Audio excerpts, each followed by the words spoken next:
반갑습니다. 타임 레버리지. 시간을 들여 막대한 시기로 치환한다.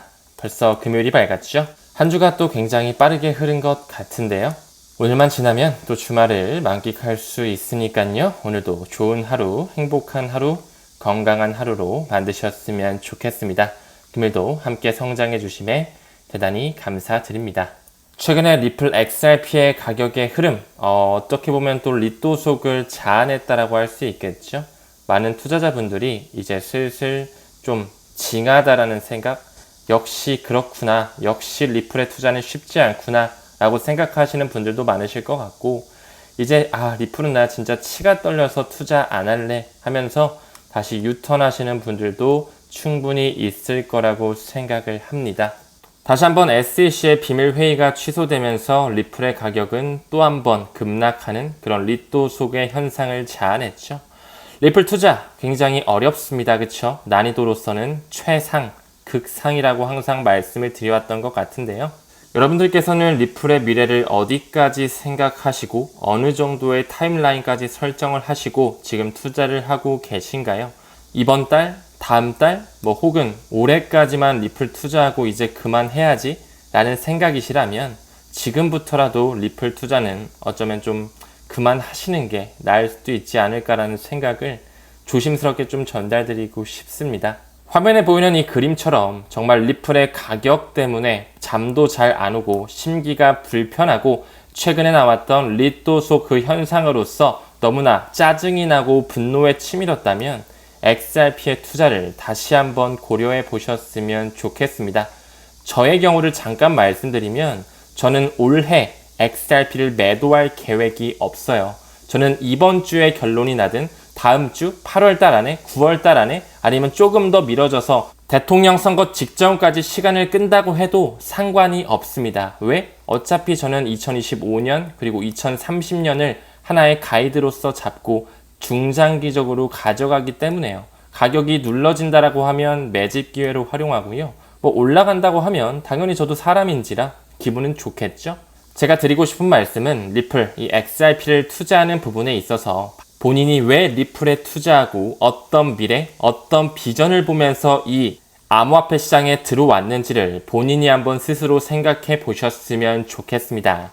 보수적이고 간단하게 생각한다면 비트코인이라든지 이더리움 쪽으로 가면 되겠죠. 하지만 리플 XRP도 반드시 제도권 수용, 규제에 대한 명확성이 올 수밖에 없는 시기는 다가올 것입니다. 단 그 시간을 들이기 위해서는 이 사람 보이죠? 책을 읽는 것처럼 영상을 통해 공부를 하든 본인이 구글링을 통해 기사와 논문을 찾아서 읽든 그 확신이 수반돼야 된다는 것은 반드시 필요한 과정이라고 생각을 합니다. 정말 리플 XRP로서 투자의 성공을 만끽하기 위해서는 열정을 통한 꾸준한 공부와 믿음을 통한 그 리플에 대한 확신, 그 비전을 볼 수 있는 사람이야만이 리플을 통해서 인생을 바꿀 수 있는 정말 가치 투자자, 투자의 구루로 남게 되겠죠. 현실적으로 봤을 때 많은 구독자 선생님들 중에 2025년, 2030년까지 가져갈 수 있는 사람이 많지는 않을 거라고 생각을 합니다. 냉정하게 들리실 수도 있겠지만 이것이 좀 현실이라고도 생각이 들어요.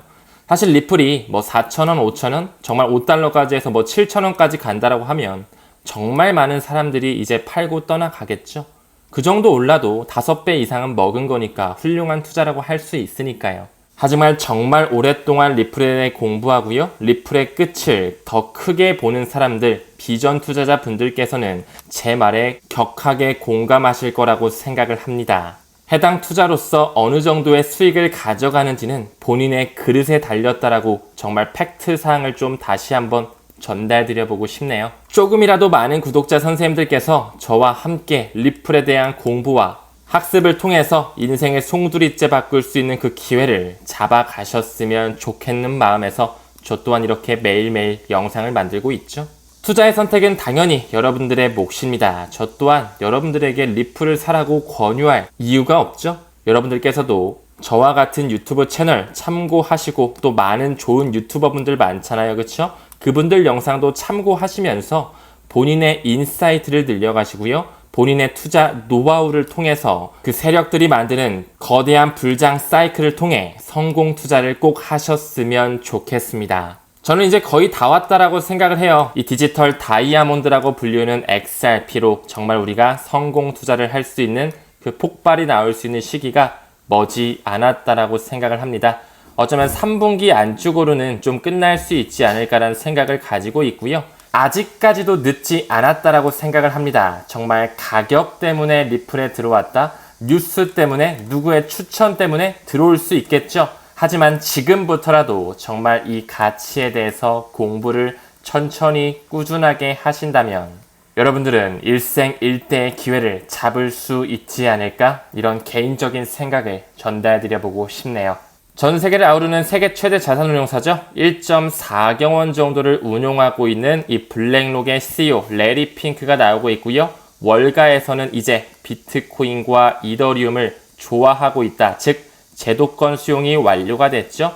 비트코인 현물 ETF와 이더리움에 대한 현물 ETF는 완전히 승인됐고 거래까지 이루어졌으며 세력들의 손바꿈이 이루어지고 있는 시기입니다. 조금 더 큰 그림으로 봤을 때는 반감기가 지난 지 3개월, 이제 100일을 막 지났다라고 말씀을 드렸고요. 전통적인 사이클을 봤을 때 반감기 6에서 8개월 정도 있다가 알트 시즌 네 번째 반감기 슈퍼 사이클이 온다라는 부분, 지금 가격에 일희일비할 필요는 전혀 없다라고 말씀을 드렸던 것 같습니다.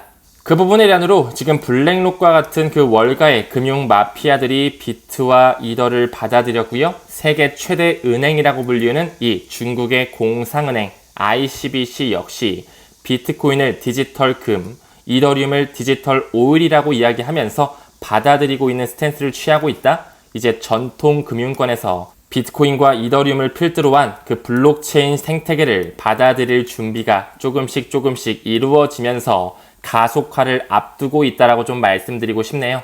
2013년부터 중국 공상은행은 자본시장 기준 1위 은행으로 있었죠. 2023년을 기준으로 봤을 때도 역시나 1등은 중국의 공상은행을 필두로 한 그 중국의 5대 극유 은행들이 어깨를 나란히 하고 있었습니다. 그 세계 최대 은행에서 이제 비트코인은 희소성이 있다, 디지털 금과 유사하다라고 인정을 했고요.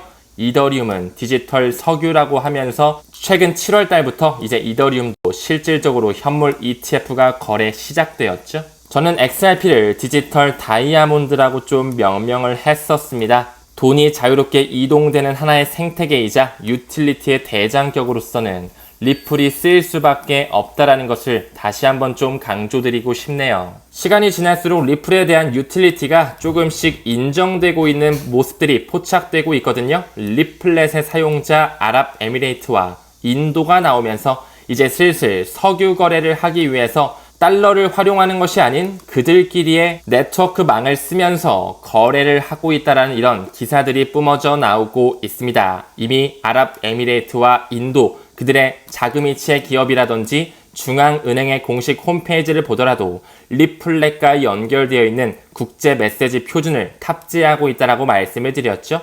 인도와 아랍에미레이트 간에 현지 통화로 원유 거래가 이루어졌다는 것을 미루어 보았을 때 이미 인도와 아랍에미레이트는 리플렛을 사용하고 있다는 것, 점점 XRP에 대한 실질적인 유틸리티가 수면 위로 떠오를 수밖에 없는 적용이 돌아오고 있습니다. 그러면서 조금씩 이런 기사까지 나오죠. 인도와 아랍에미레이트 같은 그런 나라들이 리플랩스, 이 리플이라는 회사를 통해 XRP를 실질적으로 활용하면서 석유를 구매하는 첫 번째 국가가 되었다라는 것, 앞으로 석유뿐만 아니라 모든 자산의 토큰화, 그리고 시큐리티 토큰 오퍼링, 주식의 토큰화를 통해서도 XRP가 브릿지 통화로 연결될 수 있는 상호 운용성의 시대는 다가올 수밖에 없을 것입니다. 그 부분의 일환으로 사우디아라비아가 최근에 이 BIS 국제결제은행과 중국 주도의 중앙은행들이 하고 있는 디지털 화폐 프로젝트에 참여했었죠. 지금 나와 있는 이 국가들, 사우디아라비아라든지 중국, 그리고 금융기관의 최고봉에 있는 이 국제결제은행 모두 리플과 굉장히 직간접적으로 유착관계를 가지고 있다고 말씀을 드렸습니다. 첫 번째로 리플사가 최초로 파트너십을 맺은 중앙은행이 바로 사우디아라비아의 중앙은행이었다고 말씀을 드렸고요. 그들은 과거부터 이 아버 프로젝트를 통해서 리플을 활용할 수 있는 파일럿 테스트를 하고 있었다라고 말씀을 드렸죠. 이 공식 논문에서도 역시나 마찬가지로 리플과 스텔라 루멘이 명시가 되어 있었습니다. 한 번 더 나가서 홍콩 통화청의 공식 문서를 봤을 때도 그들이 CBDC를 구현하는 부분에 리플의 플랫폼이 활용되어져 있다라고도 말씀을 드렸죠. 여기에는 초반에 언급드렸던 세계 최대 은행 중국 공상은행도 들어가 있고요. 카드의 기득권사죠. 마스터와 비자 또한 파트너십을 가져가고 있네요. 왜 대만의 최대 금융지수 회사인 이 푸본뱅크와 홍콩의 넘버원 디지털 은행이죠. 이 자뱅크가 리플 네트워크와 손을 잡고 있는지, 그들끼리 리플을 인정할 수밖에 없는 대중들에게 공표할 날이 머지 않았다라고 말씀을 드렸습니다. 내년 3월 10일을 기점으로는 미국 페드에서 아예 리플렛에 탑재된 국제 메시지 표준을 인정한다라고도 말씀을 드렸죠. 그들이 올해까지 리또속을 계속 만든다고 해도 우리는 내년 3월 10일 그리고 전 세계의 그 결제 파이프라인인 스위프트에서 모두 인정하고 공존하는 시기인 내년 11월 22일까지 이 XRP를 가져갈 수 있는 멘탈과 펀더멘탈에 대한 확신이 있으신 분들만 이 난이도 극상을 보여주고 있는 리플에 투자할 수 있는 마인드셋이 갖춰져 있는 투자자이지 않을까? 이런 냉정한 관전 포인트 또한 공유드려보고 싶네요. 다음 기사 봤을 때 USDT를 찍어내는 테더가 나오고 있죠. 2분기에 순이익이 13억 달러가 넘게 찍혔고요. 이미 미국 국채를 900억 달러 이상 굉장히 많은 양을 보유하고 있습니다. 국가와 맞먹는 수준의 미 국채 보유량을 보여주면서 세계 최대 자산 운용사들과 맞먹는 순이익을 만들어내고 있습니다. 이 테더의 뿌리를 우리는 알고 있죠.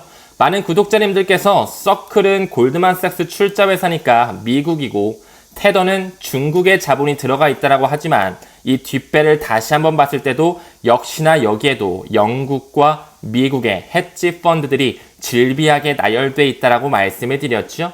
다시 한번 살짝 읽고 가자면 그 테더를 소유하고 있는 회사가 어디라 그랬죠? 바로 이 iFinance Incorporation이라고 말씀을 드렸고요. 이 iFinance의 투자자를 봤을 때 역시나 중국뿐만 아니라 미국과 영국의 헤지 펀드들이 어깨를 나란히 하고 있을 뿐만 아니라 그 디지털 커런시 그룹의 산하에 있는 코인베이스 벤처스와 크라켄 벤처스 그리고 마이클 노보그라치가 이끌고 있는 갤럭시 디지털 또한 그 iFinance의 투자자로 있다라는 것을 미루어 보았을 때 테더를 단순히 중국의 자본으로만 보면 안 됩니다. 그들의 뿌리는 하나로 연결되면서 언제 테더의 붕괴를 만들어낼지 경각심을 유지하자라고까지 제가 말씀을 드렸죠. 이제 조금씩 그 스테이블 코인에 대한 생태계가 XRP 레저 쪽으로 포커스되는 시기가 점점 토대가 마련되고 움직임들이 포착이 되고 있습니다.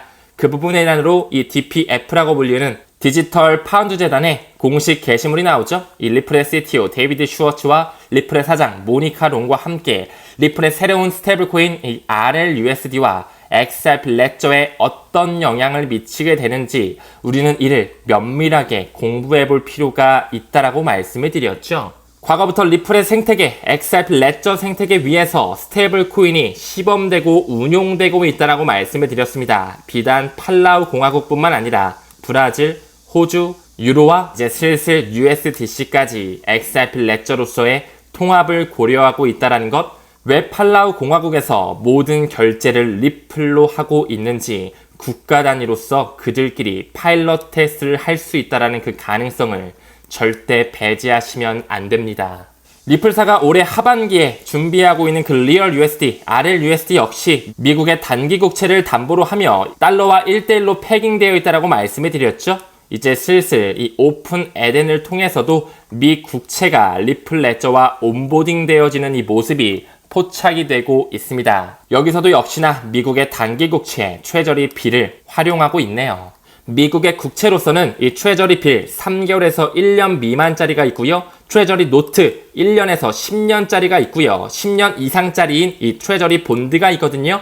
지금 현재 미국의 재무부에서 이 트레저리 빌을 계속적으로 찍어내고 국채의 바이백을 점진적으로 시행하면서 글로벌 유동성을 본격적으로 주입할 준비를 하고 있다라고 말씀을 드렸습니다. 이제 9월에는 실질적으로 금리 인하가 예정되어 있죠.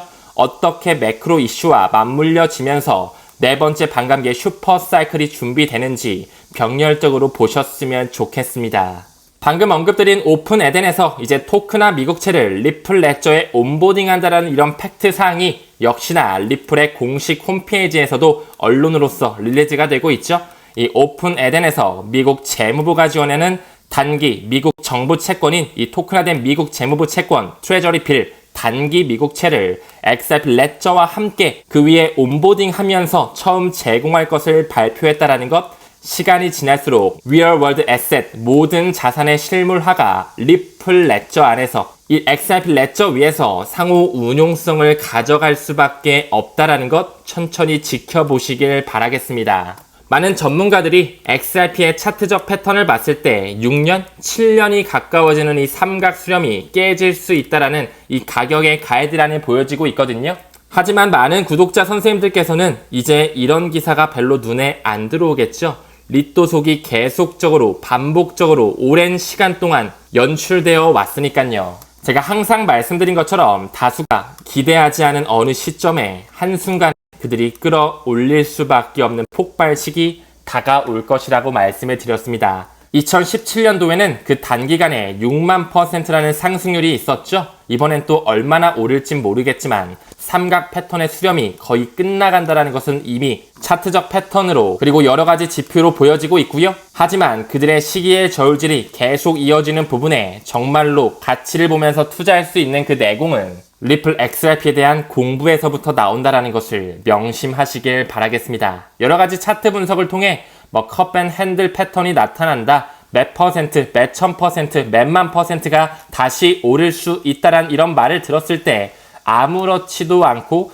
나는 오르든 내리든 꾸준하게 내년 연말 2030년 그 금융의 포용성의 시대 새로운 4차 산업혁명이 완전히 구현되는 시대를 준비할 수 있는 자만이 투자의 그루로 들어갈 수 있는 키를 쥐고 있다라고 생각을 합니다. 리플의 CEO와 리플의 CLO 역시 이런 모션을 좀 취하고 있네요. 과연 이들은 이 소송이 언제 끝날지 알고 있을까요? 어쩌면 이 모션이 우리는 이제 끝날 준비가 됐는데 그 월가 위에 있는 미국의 연준 위에 있는 빅4 자산 운용사 위에 있는 그들이 수갑을 안 풀어주는데 나보고 어떡하라고 이런 모션으로 좀 보이네요. 그래도 브래드 갈링하우스가 이야기한 것처럼 여름이 지나기 전에는 리플의 소송이 좀 끝날 수 있지 않을까 이런 생각은 저는 가지고 있고요. 그 바이든 행정부가 FIT21 법안을 받아들이는 순간 또한 저는 천천히 고대하고 있습니다. 전혀 급하게 생각이 안 됩니다. 저는 여러분들도 이런 마인드셋을 탑재하셨으면 좋겠네요.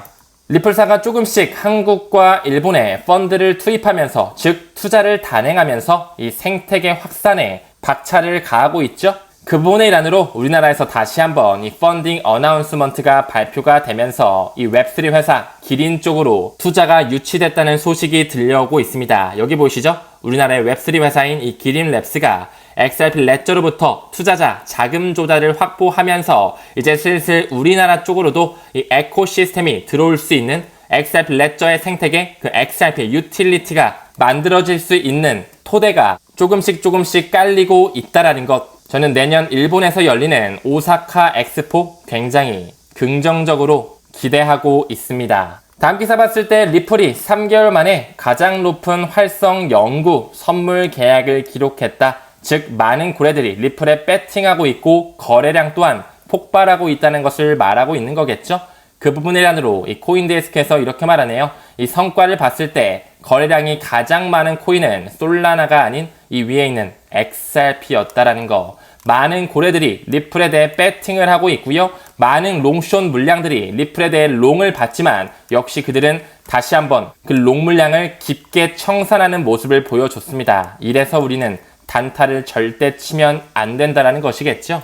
다시 한번 말씀드리지만 리플을 투자함에 있어서 꾸준한 공부가 수반되지 않으면 이 시장에 들어오는 것을 비추합니다. 긍정적인 마인드셋으로 이 XRP에 대한 펌핑을 기대하고 고대하고 리플에 대한 끝이 어디인지 비전을 볼 수 있는 사람만이 시간을 들일 수 있는 여유가 있는 사람만이 리플을 통한 성공 투자를 할 수 있지 않을까? 이런 개인적인 생각이 드네요. 리플의 목표가 $150를 목표로 한다. 이 기사를 보고 화가 난다. 욕이 나온다. 분통이 치밀어 오른다면은 리플에 대한 투자를 다시 한번 생각해 보셨으면 좋겠습니다. 여러 가지 차트적 패턴과 호재가 질비하게 뿌려지는 가운데 그들이 왜 리플을 누르고 있고 어떻게 리플이라는 회사가 그 윗단에 있는 세력들과 파트너십을 맺고 논문으로서의 기재가 되고 있는지, 왜 초기 투자자가 그들의 영향력 안에 들어와 있는지, 왜 달러의 역사를 통한 브릭스의 움직임과 함께 새로운 메시징 표준 안에 리플 네트워크가 탑재되어 있는지 다방면에서 리플에 대한 공부와 확신을 수반하신다면 리플이 가치 반영이 된 이 높은 가격에서 사는 게 아니라 지금의 이 어려운 순간을 희망적인 기회로 받아들이실 수 있다라고 생각을 합니다. 오늘 영상은 여기서 마무리하고요. 금일도 시청해주심에 대단히 감사드립니다. 우리는 모든 면에서 점점 더 좋아지고 있습니다. 감사합니다. 성투합시다.